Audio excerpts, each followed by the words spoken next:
Hi there, welcome back.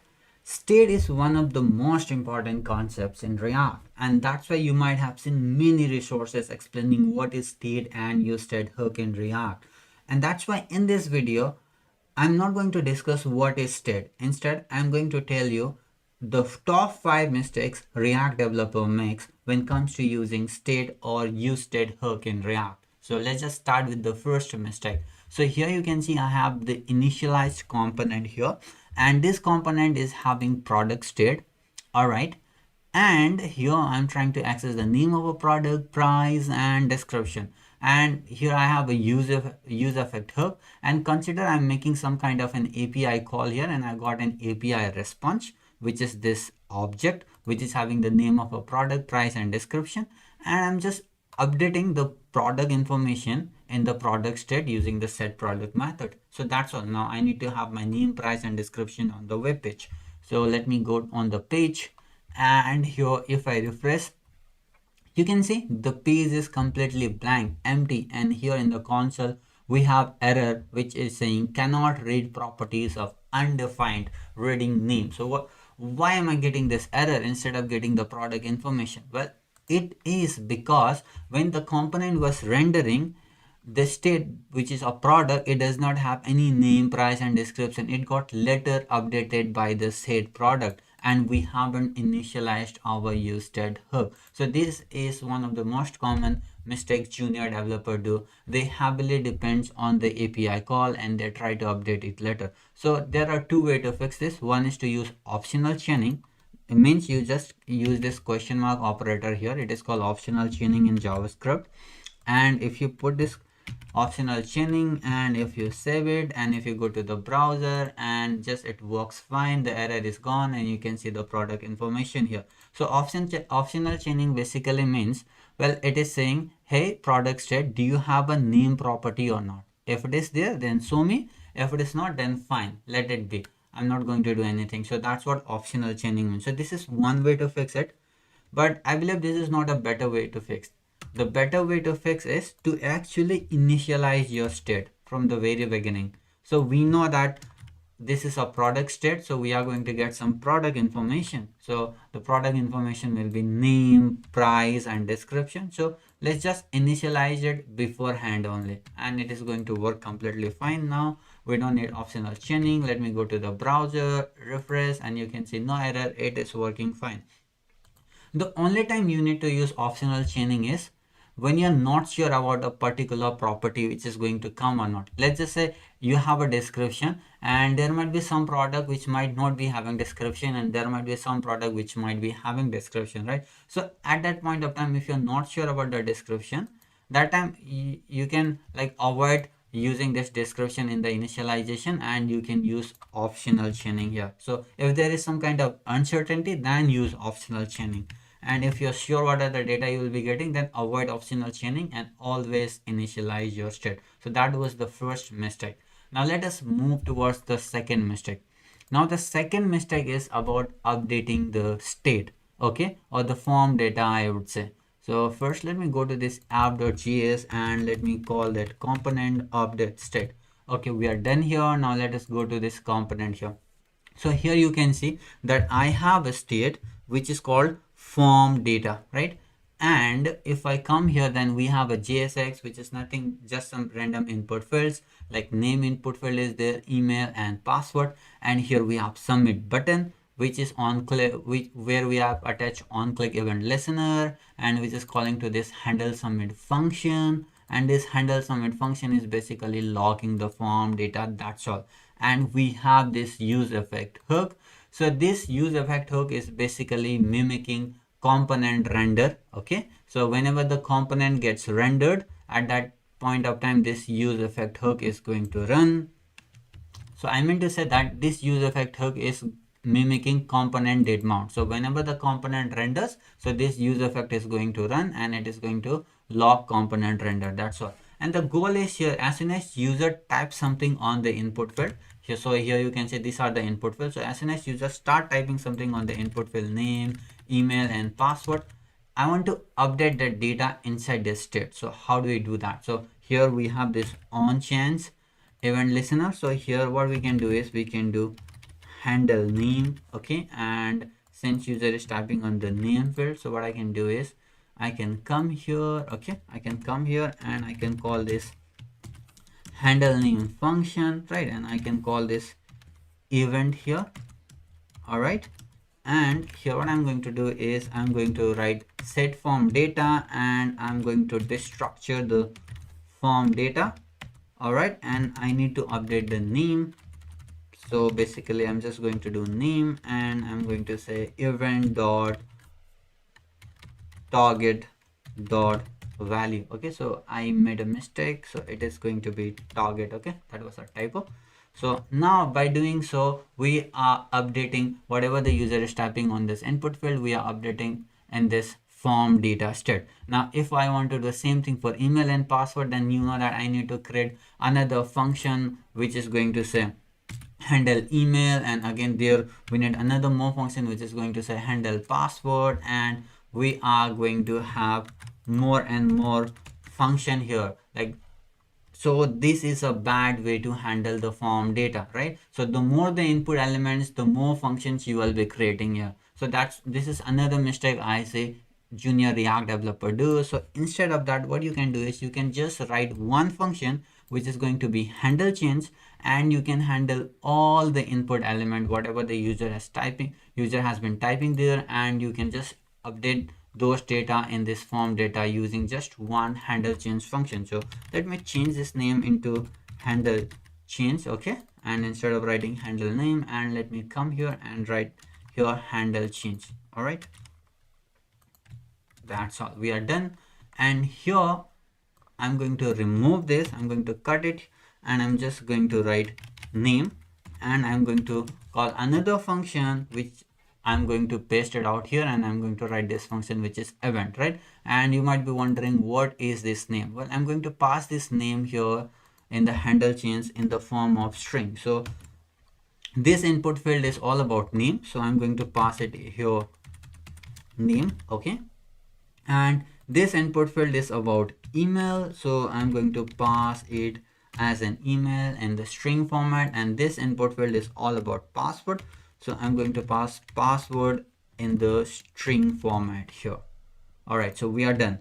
Now whatever the input field user might be typing, we are going to listen to that input field, and we are going to pass this string, right? Whether it may be name, email, or password, and we are going to receive it here, right? And after that it is going to return this function, and here in place of this name we are going to write square bracket and name. So as soon as user, let's just say user is typing on the email field, so this email is going to come here, and here in place of name it is going to be email, and we are going to update the email. And let's just say user is typing on the password, then in terms of name here it is going to be password, and we are going to update the password here. So that's how it is going to work. And now let me go to the UI and let me check whether it is working or not. So let me type my name here, Rajesh. All right, and let me enter the email rajesh@gmail.com, and let me write some password here. Okay, and let me hit the submit, and as you can see it is working completely fine. I got my name, email, and password. All right, so this is one of the good way I would say to handle the form instead of writing multiple functions out there, right? So this was the second mistake that junior React developer do. Now let us move towards the third mistake. So before I move towards the third mistake, let me show you something here. So let me refresh it, and notice here we got this log component render. Okay, well, because the component was rendering for the first time.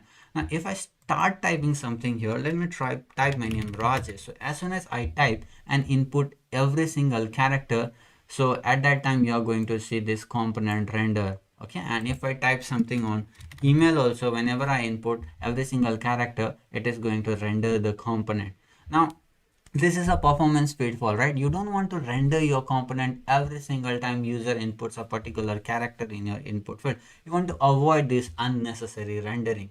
So in order to do that, what you can do is you can use another amazing hook called useRef hook. Now I've already made a whole new video about useRef hook, and I have explained what is useRef hook and forward ref. So if you want to learn useRef hook and forward ref in details, then you can check that video out. Here I'm just going to show you how to use the useRef hook and avoid this unnecessary rendering. So let me bring this component here, which is called useRef implementation, and let me come to the file, and let me call this useRef implementation component. And if I come to this component, as you can see, this component is pretty much rendering the same thing, name, email, and password input field, you can see here. Okay, now let me get this value, whatever the user is typing on this name, email, and password input field without re-rendering. That's the goal with useRef hook. So let me call the useRef hook here. So I'm going to write a variable called form field. All right, and I'm going to write useRef here. Okay, I've initialized my useRef, and well, I need to import useRef also here. Okay, make sure you import the useRef hook.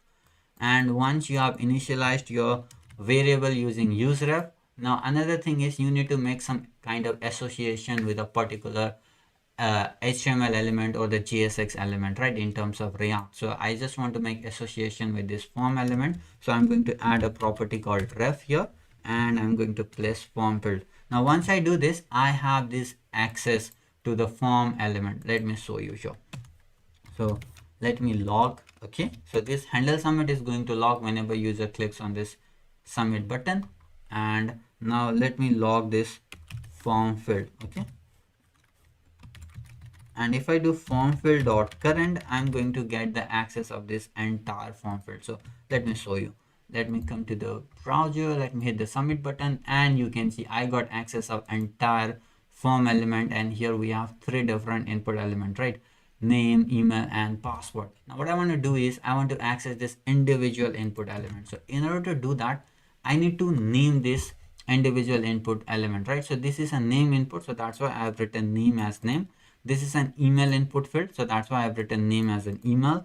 And this is an password input field, so that's why I've written name as password. So once we have named our input field, now we can access our individual input field just by taking its name. So I can do current, and I can put the square bracket here, and I just can say name. All right, and I'm just going to do dot value. Okay, so and what I can do is let me duplicate it here, and I want to access email, so I'm just going to say email, and I want to access password, so I'm going to write here password. So by doing so, now I can access the entire value whatever user has typed in this form without re-rendering the component.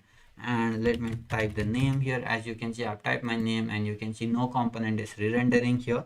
Okay, and let me input the email as well, and let me type the password, super secret. All right, and let me hit the submit, and as you can see, I have access to all the values whatever user has typed in this 3 input field without re-rendering this component again and again. So this was the 3rd mistake, okay, that we have corrected. Now let us move towards the 4th mistake that React developer does. So that is with the async update.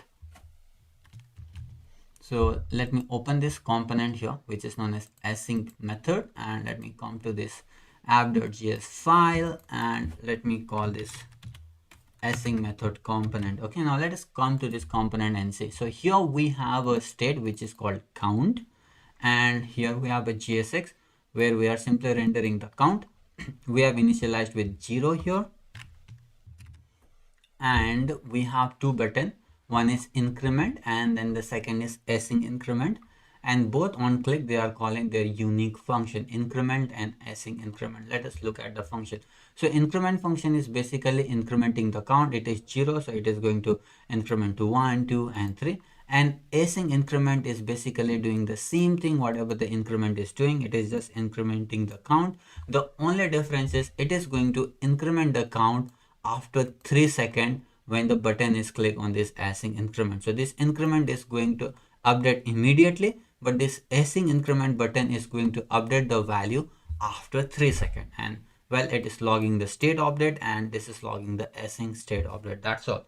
And here we have this use effect hook, which is going to log the count value every time the count is incremented or the count is changed. Now let us go to the browser, and let me refresh. and here you can see we have 0 and the 0 is log here. Now let me increment it to 3, and as you can see we have log till 3 and we have incremented till 3. Now let me increment, let me click on this async increment, and now I have clicked and I have made it 8 here. Now after 3 seconds you can see that I have clicked on async increment, and the job of async increment was to increment the count value whatever it was having, right? So if you look at the log here, so the counter value was 8. So after 3 seconds, if the state was updating, then it should have been 9, right? But why it is updating to 4? Well, because I clicked on this async increment button when the counter was on 3, and after that I have clicked on this increment button several times and I took it till 8, right? But this async increment set count method doesn't have the track of latest state update, right? And that's why it is just having its previous state update whenever I clicked on it. So at that time it was 3, and it just assumed that, well, it is 3 till now, and it just update to 3 plus 1, which is 4, right? We got 4, but it should have been 9, right? So that's wrong. So how can we do that? How can we get the track of latest state in the component? Well, that's very simple. Users need to pass a callback function, and users need to write here previous count. Some people like to name it as previous, some like to name it as current. Okay, that's your choice. So I'm writing here previous count, and it is just a callback function, and you just do previous count plus 1. So by passing this callback function, you have access to the latest state changed. Okay, so that is the another mistake junior developer do. They don't pass a callback function and they lose the track of current state change. And now once we pass this callback function, well, it is going to work completely fine, and you are going to see 9 here instead of 4. So let me refresh. Now let me increment to 3. Let me click on this and let me increment and make it 8. Now it is going to be 9. Here you can see now it is 9 and it is not making it 4. Okay, now let us move towards the last mistake, that is the fifth mistake that junior React developer do. That is with the derived state. All right, so if we look at this derived state, before that let me call this component here. Okay, derived state. All right, now let us come to this component, and you can see here we have this product state, so which is having some product information, t-shirt, shoes, price, description, right? And the selected color by default it's crimson, and they have their own unique product ID. All right, now let us come to this JSX, and you can see we are just mapping the product and rendering product name, description, price. All right, and here you can see we are rendering different checkbox color so that user can select different color product whatever the user want to purchase, right? So that's why we have this span element. So here we have this handle color method. If user click on this crimson, then we are going to call this function called handle color and pass crimson with product ID. If user clicks on the green box, then we are going to pass green and product ID similarly here. And this handle color function is basically updating this product state with the latest color whatever the user has selected. So let us come to this handle color. As you can see, it is having set product, and we are going to map the product. We are going to take the product ID and we are going to find whatever the product user has selected, and based on that we are updating the latest color whatever the user has selected. That's all. And we have another button which is called add to cart button, which is basically adding the product whatever has user has selected into the cart. All right, so if you click on this add to cart button, it is calling this function called add to cart with its product ID whatever the user has selected again. And if I come here, so here we are searching that product whatever the user has selected, and we are updating that product into another state called cart product, and we are taking this cart product state here, and we are simply passing this message in the alert format that user has selected this particular product of that particular color. That's all. Now let us go on the web page. Let me refresh and let me add this shoe to the cart. So I'm going to click this, and you can see crimson shoe is added to the cart. But the problem here is we have created a bug. And what is that bug? So let me go on the page and let me select the red color. As soon as I select on this red color or green color, the color is getting updated on the state, but it is not reflecting on the UI. Why is it so? Well, let us come to the VS Code and let me show you. So as soon as you just select a particular color, this handle color function gets triggered, and this handle color is basically updating the latest color onto this set product. Okay, so that means we are updating the latest color in this product state, but we are not updating the latest color in this card product state, and that's why it is not being reflected on the UI. So that's a bug that React developer does when they are working with derived state. So the easy way to fix is to not store separate product in the different derived state, right? So instead of storing a product, we'll just store the product ID, and here I'm just going to name it as ID. So here also I'm just going to name ID, and I'm just going to remove this whole. I'm not going to store the entire product in a new state, right? I'm just going to store the ID, product ID here. Okay, and I'm going to pass the product ID, and I'm going to display that updated product using the product ID. Okay, so how do I get the updated product? Well, that's very simple. I'm going to create a variable called added product to cart. All right, and I'm going to say products dot find, and I'm just going to say product, and I'm just going to do product dot id is equals to cart product id. Okay, that's all.